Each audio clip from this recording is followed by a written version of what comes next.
I love video games, but not all of them are created equal. When one becomes a phenomenon, there's always a slew of pretenders ready to copy their hard work. Well, today, I've been forced to play those pretenders. Get ready for some of the worst knockoff video games around. Man, who doesn't like Mario, eh? In fact, I'm gonna sit down and play this Mario game my grandma bought me right now. Huh?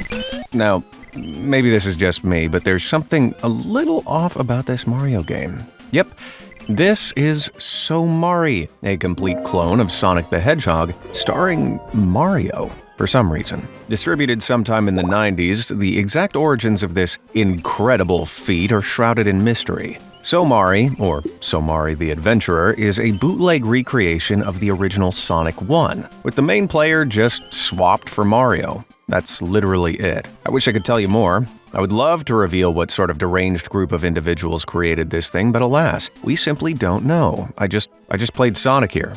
Nothing else to say about it. It was lame and disappointing. Mario probably thought he was pretty slick stealing Sonic's thunder, but bad news, Plumber Boy, you're not safe. In fact, Mario is probably one of the most plagiarized characters in human history. My source? I made it up, but it's probably true. Mario Party is an essential game for sleepovers, but you know the only thing that could make it better? Shrek! Once upon a time, in a kingdom just down the road, a misunderstood ogre, a beautiful princess. Why is his head so big? Shrek Super Party, ladies and germs. This 2002 release was designed to entirely steal Mario Party's flow, while also capitalizing on the huge Shrek mania that defined the early 2000s. The result? An unholy half-ogre, half-Italian plumber mini-game slopfest. Do the roar. In Shrek Super Party, players compete in a variety of mini-games to earn stars. Precious drops. Once a player reaches a certain number of drops, they win the game. Hey, exactly like Mario Party. And yes, I hear you. I can ignore the elephant in the room no longer. No. Wait.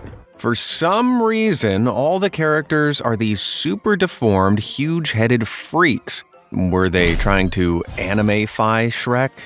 Who thought that was a good idea? The result is a group of truly unsettling monsters pretending to be your favorite Shrek boys. I mean, should I be surprised? It's a licensed game from the 2000s, an infamously bad combo. But it's strange, some of these mini-games are actually not bad. They're surprisingly well put together, which makes it even more jarring when you get to the ones that barely allow you to control your character. If you're going to take in anything at all about this game, I'd like it to be this. Just go play Mario Party.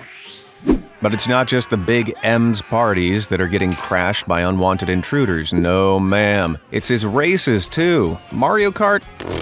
Who cares about that? Me? I only play Garfield Kart. 2019's Garfield Kart Furious Racing is a kart racer. That's it. That's all I have to say. It just adds nothing of any value to the kart racer space. It's basic, generic, and totally lacking in all non-lasagna-based vibes. Now, a lot of people don't know this because they aren't as big a Garfield head as I am, but this game is actually a remake of the 2013 game called Garfield Kart. Oh my god! Wow! Oh yeah, you like that trivia? Well, it also got a sequel recently in 2025 called Garfield Kart 2, All You Can Drift. What? No, I'm avoiding talking about the game. Well, shucks, man. What do you want me to say? Mario Kart this ain't. You drive around bland-looking tracks with like 8 Garfield characters. Who the hell is Squeak? You pick up items you can use like lasagna for a speed boost. That actually is pretty funny. And you have a bunch of themed cups, like the Lasagna Cup. I have literally nothing more to say. My only thoughts after finishing my time with this game were, I'm itchy, and I wonder when my tax return is due. That's all. As the kids would say, Garfield Kart is mid. But mid is as high as we can go today. There are a lot more catastrophic games to come. Hell, this isn't even the last time Garfield would rip off a Nintendo game. Well, hello there, cutie. Oh, sorry, wasn't talking to you. I was talking to him. He's soft, cuddly, and irresistible. He's my perfect real-life copy. And for the entire month of May, you can grab our iconic Bartholomew plushie for half price. You heard it right. That's 50% off. Everybody loves him with loads of 5-star reviews backing up the quality. Whether he's sitting on your desk or chilling on your bed, he's a perfect companion. And remember, every plushie is designed by us, and every purchase helps support the channel and keeps the videos coming. This offer only lasts a month though, so if you ever thought about getting one, now's the time. Scan the QR code on screen or click the link in the description to grab your Bartholomew while this insane deal lasts. You heard of Pokemon Go? But now get ready for Garfield Go. Hey there, welcome to my world. Careful where you step. Yeah, this is an AR walk-em-up like Pokemon Go. Released in 2017, you wander around doing lame mini-games. It even has its own version of catching Pokemon. Now, if you're thinking that this looks like one of the worst, most boring, and uninspired messes to ever grace your screens, you'd be right. Rather than collect Pokemon iconic characters with superpowers, you collect little hats for Garfield. I'm serious. That and old Garfield comics you can read online for free now, if for some reason you wanted to do that. I had to play this on an emulator with a VPN active. Why? Because Garfield Go was taken out back and given a buckshot facial sometime after release. It's impossible to download from any app store these days. Well, I, for one, am shocked. You're telling me that Garfield Go didn't have what it took to compete with Pokemon? What a world, what a world. Also of note is that while trying to hunt down a playable version of the game, I stumbled across a completely unrelated, unofficial Garfield Go.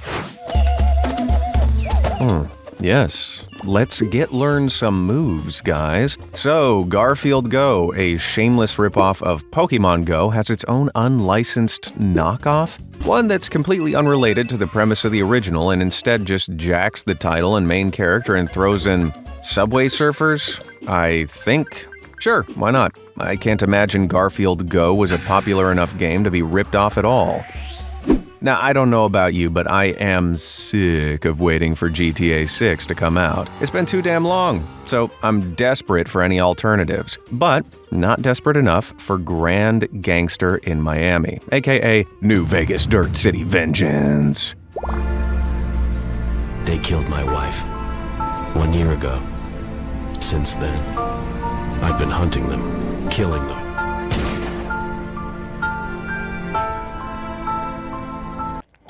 Okie dokie. But hey, that's just the intro cutscene. I'm sure the gameplay will be way better, right? Right?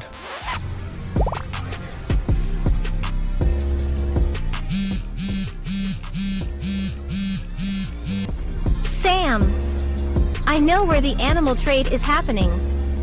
Meet me at the city tunnel.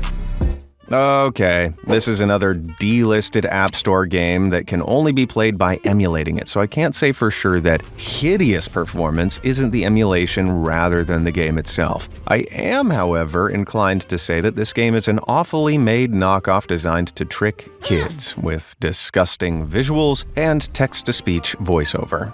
For them, I am death. I think it's a winning bet to say it just plays like it looks. I couldn't even get the shoot button to work. What the hell is this garbage? I downloaded this game from some website that catalogs delisted mobile apps, and now I can't find any information on it no matter which title I search for. Am I making this up? Does this game even exist, or is it just some sort of low FPS fever dream? If anybody out there can tell me more about this game, I'd be forever grateful. In the meantime, it's got some competition for your attention while you wait for GTA 6. Prepare yourself for GT Penguin Theft Auto Gang Star. What did you just say? I'm gonna hurl. What's wrong with that penguin? It looks like Pingu picked up a nasty meth habit after his show ended. I really appreciate the immediate questioning as to whether I'm enjoying the game. All I've done at this stage is stare into the abyss and watch it stare back into me. Little did I know that this was a portent of things to come. The moment I pressed play, I was bombarded with ads, one after another. As soon as I got to the next screen, I was prompted to choose a difficulty. My reward? Another couple of frickin' ads. But it turns out these commercial breaks are a warning, a desperate attempt to get me to leave before it was too late. I did not heed the warnings.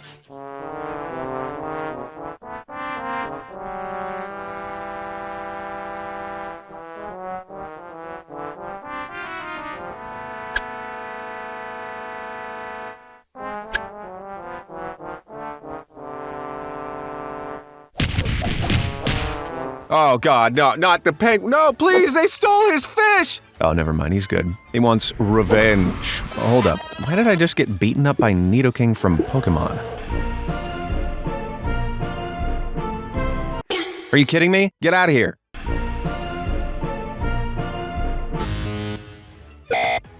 Leave me be. At least let me play your dog water-ass game. So I finally managed to get to a part where I could press some buttons and I fight the assorted stolen assets that attacked me. Finally, time for some sweet what? But now, for real, it's time to get some real gameplay. Let's see what I've got.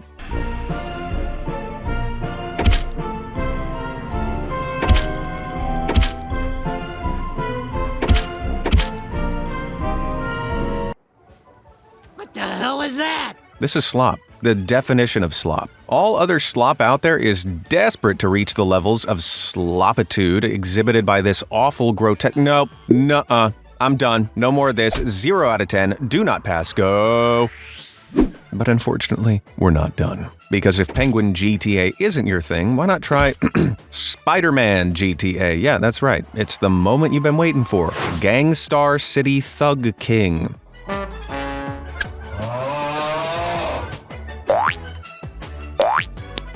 Already shoving ads in my face, eh? But that's not enough for this game. It's patented the ultimate idea.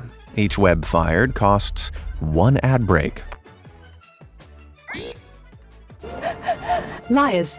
You're a bunch of liars. My thoughts exactly. Random Temu ad, my thoughts exactly. A fitting commercial given that this game stars Temu Spider-Man. That ad was over a minute long and started to play again after finishing by the but aha! It's over. Let's swing into action. Wow, guys, I truly do feel like the Thug King Spider-Man himself. There's nothing in the game title to explain why you're a rip-off Spidey, but there's nothing to explain why it runs at 4 frames per second either, so whatever. Thankfully, this epic adventure features the iconic GTA jetpack. Aw, yeah, I take it back. Spider-Man in a jetpack, that's pretty cool, huh? Gotta be worth something, even if the game barely works. Alrighty then, let's fly over to the objective here real quick. Oh wait, I got a phone call. Better answer, could be important. There's a reason these god-awful mobile GTA clones barely function. It's because they don't need to. Just by opening the damn thing, you see enough ads to fund CNN for a year. It's constant. No wonder all these games have been axed from app stores. I reckon that the target audience for these are kids whose parents won't buy them the real GTA, so they try to find it on their iPad for free.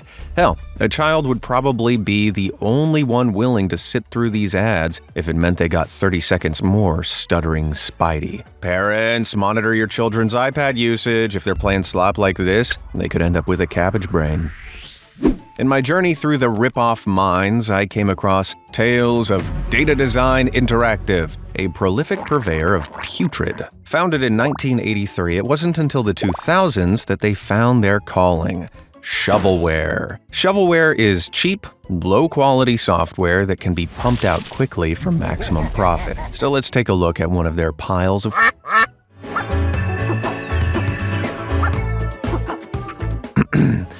Ninja Bread Man is ass. It's pathetic, cheap, and lazy. A boring platformer that has nothing of any value inside it. Right, let's check out another of their games, Anubis 2. It's the same. The same music, the same level, the same game entirely. And what about this one, Mythmakers, Trixie and Toyland? It's the same game again? This can't, no way. It's gotta be a fluke. Let me check this one out. Rock and Roll Adventures.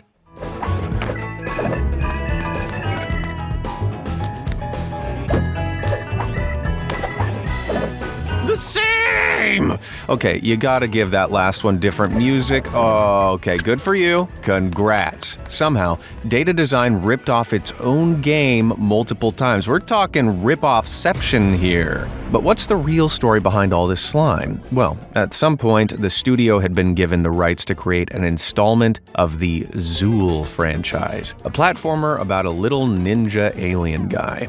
The prototype they showed off was so awful that they had the rights ripped away from them, leaving them with assets left over. Unwilling to waste their hard work, they repurposed all of them. Enter these flop-offs. Code from the Zool pitch left over inside Ninja Bread Man mentions the worlds that were to appear in it: Sweet World, Toy World, Music World, and Egypt. They took each of these worlds and applied their skins to the same game, resulting in 4 separate nightmares. These games are ripoffs of each other and were originally ripped off from a terrible, unreleased Zool game. Also, Anubis 2? Where's Anubis 1? Is it supposed to read Anubis the Second?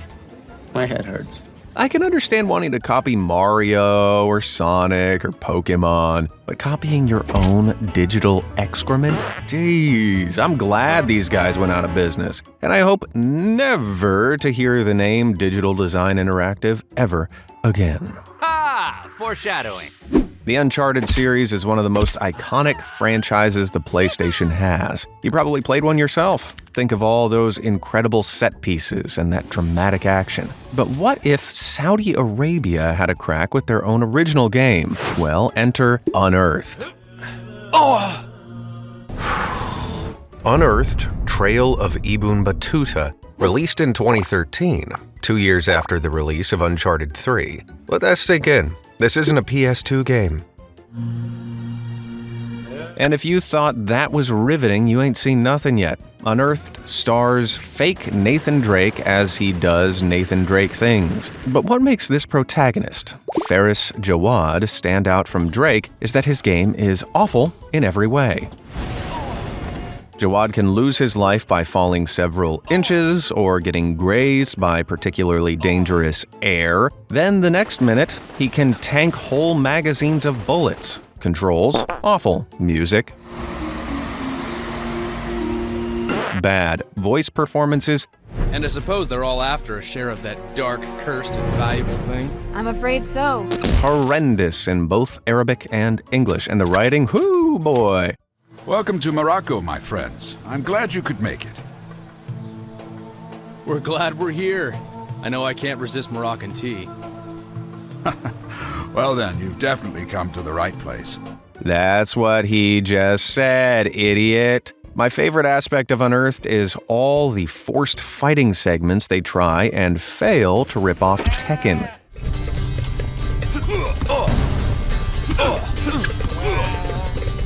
At first, Unearthed was touted as the beginning of a saga, but after the horrendous reception to the first one, the whole series has seemingly been canned. We haven't heard anything about it for a while, thankfully. A sequel was announced in 2018, but 8 years later, it has yet to materialize. Perhaps there is a god.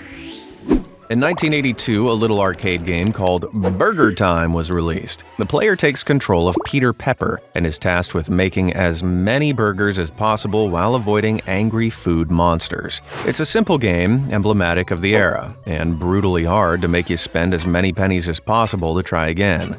A year later, the restaurant chain Wimpy released a promotional video game. 1983's Mr. Wimpy is a totally unique and original concept with 0 stolen ideas.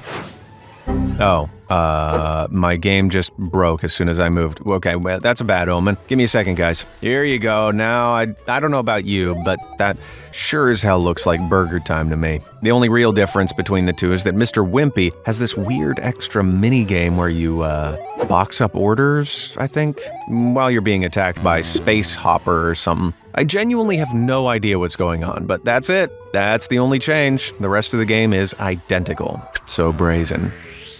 But back then, video games weren't as big a deal as they are these days. Rip-offs like this were relatively common. Take this for example, the Great Gianna Sisters. 3 guesses what it's ripped off. Carter, hand me my thinking grenades. It's Mario, of course it's Mario. The Great Gianna Sisters launched in 1987 as a legally distinct Mario knockoff. Get it? Instead of the Mario Brothers, it's the Gianna Sisters. Amazing. And I don't think it was distinct enough, given that the publisher received a notice from Nintendo forcing them to pull the game from stores after only a few months. Ouch. But the incredible thing about the Great Gianna Sisters is that the game itself is actually a very good clone. The gameplay is solid and responsive, and it made the ripoff a good pickup for people that didn't own a Nintendo console. Hell, the game received a few sequels over the years and has a dedicated fan base of its own. The Gianna Sisters somehow managed to do what all knockoffs dream of. Yeah, that's one fine-looking barbecue pit.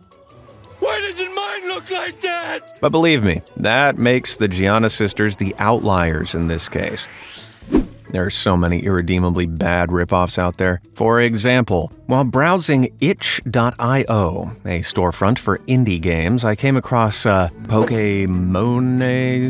My mind began to race with possibilities. What had I discovered? Was this a secret, unreleased Pokemon game? A fan-made knockoff that would put the real franchise to shame? There was only one way to find out.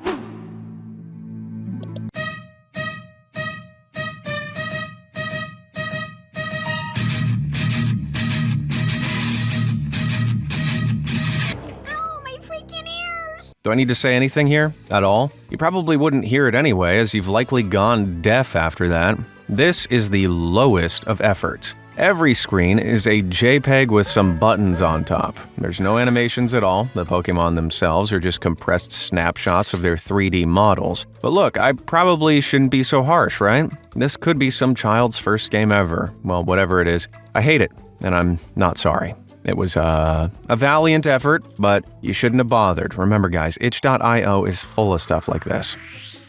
When Palworld was released in 2024, there were immediate accusations of plagiarism. People instantly believed the game was a cheap Pokemon knockoff. However, Palworld would prove itself unique enough to stand in its own right. So naturally, it became the target of its own ripoffs. I found Palmon on the App Store and knew exactly what I was in for.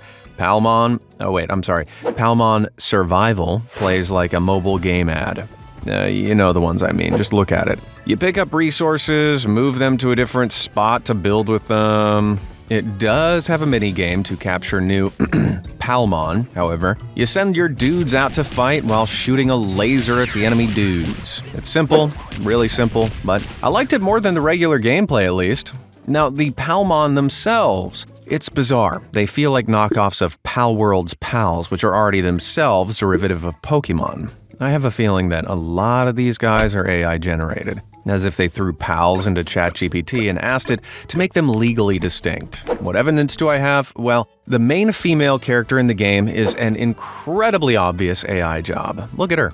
She'd be right at home on one of those seedy YouTube ads. And of course, this is a mobile game, so it's full of microtransactions to drain your wallet. I'll be honest, I've played worse mobile games, like both versions of Garfield Go, for example. That said, I wouldn't ever recommend this to anyone. Play mobile slop at your own risk. Your brain cells will thank you. Because you could play the wrong mobile slop.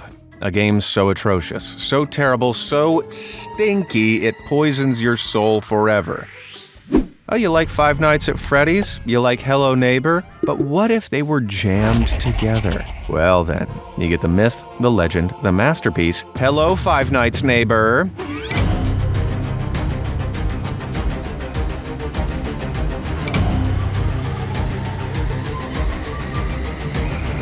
What the hell is even that? Let me tell you, when I first loaded this game up, I was stunned. I don't think I've ever played a game this terrible. Obviously, an attempt to capitalize on the popularity of YouTube kids horror games like Hello Neighbor, this was the lowest effort shovelware imaginable. Oh, for the love of... The neighbor's model isn't even animated, it just T-poses, and if you're lucky, it wiggles a bit. The gameplay is a one-to-one ripoff of Five Nights at Freddy's. Look at your cameras, manage your power, survive 5 nights. You've seen a million games like this one, but I'd wager none as bad. My jaw was routinely on the floor playing this absolute filth. There are 0 sound effects aside from a ticking clock, no music at all. The, game over screen is... How about this one? I call it bold and brash. More like belongs in the trash! You loose. What are you calling loose, you bum? The only thing loose around here is your head. Whoever designed this, whoever unleashed this horror upon the world, you sicken me. You've almost certainly heard of Cuphead. The 2017 indie darling became a smash hit. But in 2023, a developer and publisher named Xaixo Game Studios had a revolutionary idea. What if we made Cuphead again? But it was incredible. That's right, I'm not keeping you in suspense here. Enchanted Portals is doo-doo, and that's putting it politely. It steals Cuphead's whole vibe as a run-and-gun with an art style reminiscent of the 1930s. Unfortunately, it fails on every level to do anything of merit with these things after stealing them. Cuphead's controls are tight and responsive. Enchanted Portal's controls are clunky, stiff, and frankly vomit-inducing. While difficult, Cuphead is finely crafted to ensure that the player can improve and see results of their work. This game feels like it was thrown together in a weekend with no thought or care at all. Levels seem randomly built with no plan. They're filled with cheap enemies and tricks, and if you die, you can't help but feel like there's nothing you could have done differently. When I die in Cuphead, and believe me, I do, it feels like I deserved it. I can learn from my mistakes, but not here. The only mistake I can learn from is downloading Enchanted Portals in the first place. Never again. And then again, I also swore to myself that I'd never play another Slop Party game knockoff, but here I am about to boot up Nickelodeon Party Blast anyway. This utter travesty was released in 2002 by developer Data Design Interactive. Yeah, that's right. The geniuses that brought us Ninja Bread Man and its many copies once created this divine entertainment. Party Blast is exactly as you'd expect, a cheap ripoff of the Mario Party-style games that were all the rage in the 2000s. And woo boy, does it sure feel like a cheap party game made by Data Design. The controls are utterly laborious. Every movement feels like an ordeal as you desperately attempt to force Tommy Pickles to dodge incoming laser blasts. Character models are hideous and low quality, the music is droning and repetitive, and the minigames fail to be anything close to fun. The entirety of my time with Nick Party Blast was hard, painful. I suffer a lot for this channel, but this odyssey was particularly agonizing. Party Blast is as deep and wide as a puddle. The games themselves are limited with only 5 of the dang things on the disc. One where you shoot bubbles, one where you throw food, basic stuff, boring stuff. None of them very well made. And the most maddening part? Despite having access to the entirety of the Nicktoons lineup, there are only 8 playable characters. How lazy is that? In classic Data Design fashion, they made the most basic, bland, boring product imaginable and shoved it out the door on the cheap. Damn you all to hell! It's not always the case that bootleg games wind up as cheap imitations of the originals. Sometimes, the bootleg can be as simple as an illegal version of the game, unofficially translated into unsupported languages. And sometimes, those illegal translations can take on a life of their own. Enter Pokemon Vietnamese Crystal. Now yes, we've all played Pokemon before, and here it is, old Professor Oak. Go to the Elf's World Welcome. Everyone call me Elf Monster. Well, that's cruel and rude. How dare they? Vietnamese Crystal is exactly what it says on the box. An infamous bootleg with incredibly poor translations. Whoever put this thing together was definitely not an English speaker. I give you this for I trust you, believed you will use it. Zai receive drug. What the hell? Zai drug bag. Did this Pokemon game just fling an F-bomb at me? It did, didn't it? I know that the text is supposed to say the player got the item in their bag, so somehow that turned into the frick word? Oh, I think I get it. Ew, gross. The game itself is just Pokemon Crystal, which is of course an awesome game. It just so happens to be an absolutely hilarious version. Investigate the thing, Zygain magical egg from grandfather.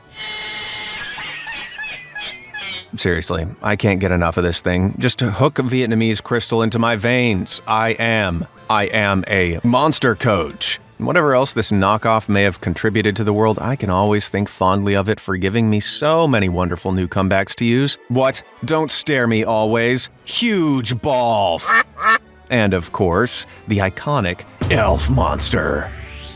The latest God of War games have been huge successes and immensely popular, but those games are PlayStation exclusives. And what are you supposed to do if you're on Xbox? Well, never fear. Behold, War Gods, Zeus of Child. No, your device isn't busted. There's no sound at all, anywhere. This game uses a stolen model of Kratos and subjects the player to riveting gameplay. Move around a circle, hit big monsters, repeat until bored, or until you're released from your chains in the maniac's basement. Could we take a break for a while? It appears my intelligence circuits have melted. The real question here isn't, why is this pathetic God of War ripoff pure dog water? It's, how did this thing end up on the Xbox Store? Released on the 27th of July, 2022, Zeus of Child seems to have been part of the Xbox Creators Collection. Now, for those unaware, this is a special selection of the Xbox Store for indie devs to upload their games without the same certification, checks, and approvals. Wait, you're telling me you didn't see something like this happening? It's the only thing that could happen. Those checks are in place to prevent this from happening. Lazy to the nth degree. Budget Kratos doesn't even have an animation for walking backwards. Bro just slimes along like a sea cucumber that he is. Thankfully, on the 4th of August that same year, War Gods, Zeus of Child was taken down from the Xbox Store, and some measure of peace returned to the world. But only a little. If you grew up in a religious household, like me, you knew the pain of being denied your video games. They were too violent or bad influences, yada yada yada. There was no way my mom would have bought me games like Wolfenstein 3D.